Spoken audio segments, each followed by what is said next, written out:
about the foundation for the morals of what's right. Rotarian Herbert J. Taylor did.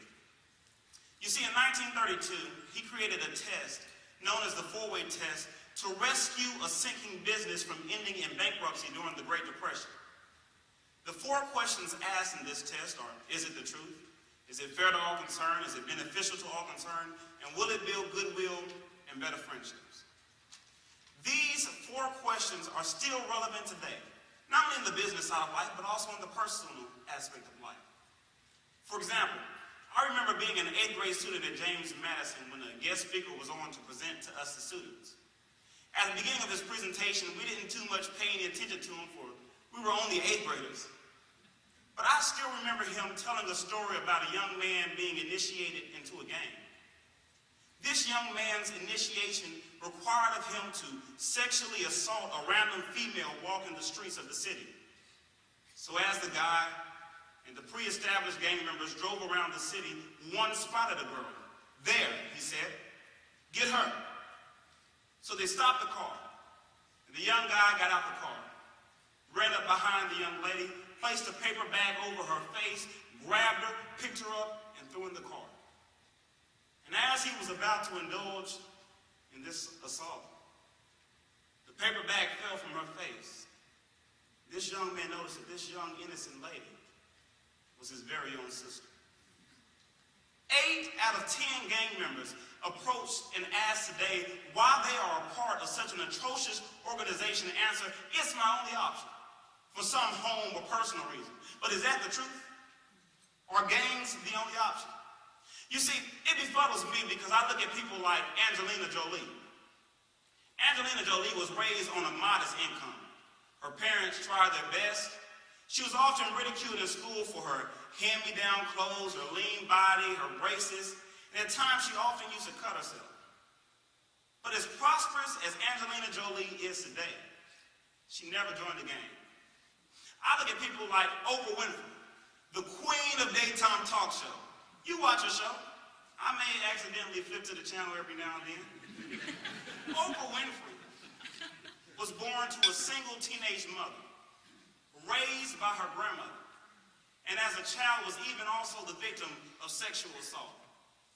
As prosperous as Oprah Winfrey is today, she never joined a gang. So where is the truth in gangs are the only option? I'm so glad you asked.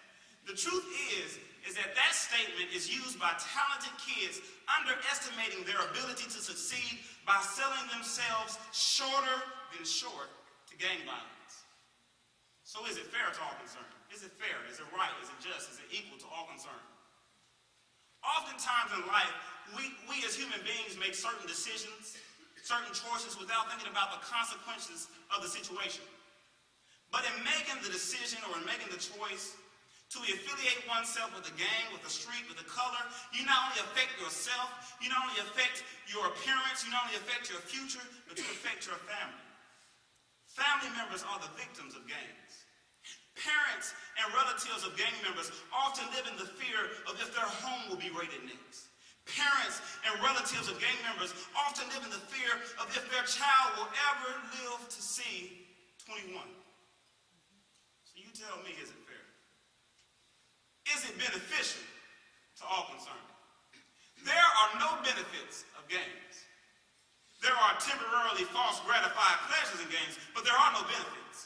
You see, you may become a very wealthy person through unhealthy habits, but at the end of the day, what have you really benefited? You see, the Bible says in Mark 8:36, and so what does it benefit a man to gain the whole wide world but lose his very own soul? There are no benefits of gangs. Lastly, will it build goodwill and better friendships? I was always taught in school that when taking a test like this, the four-way test, to break down the question to get the answer. So I thought to myself, will it build? Then I thought, a destructive group building anything but evil, statistics of gang violence and statistics of deaths in the city. Building goodwill. That just doesn't fit. Then I looked at the second part of the question, better friendships.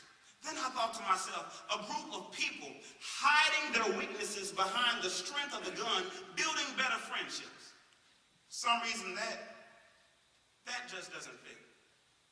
In my studies and research, I have found that in the 2010 report, there are over 1 million gang members.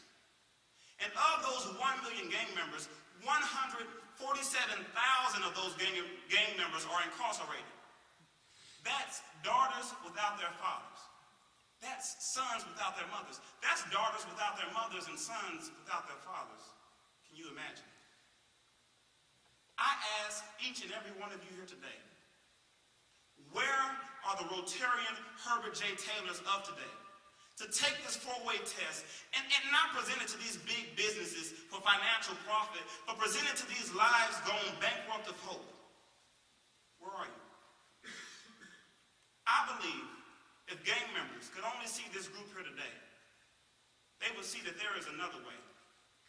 They would see that there is another solution and another organization that offers a more promising future, the Rotary Club.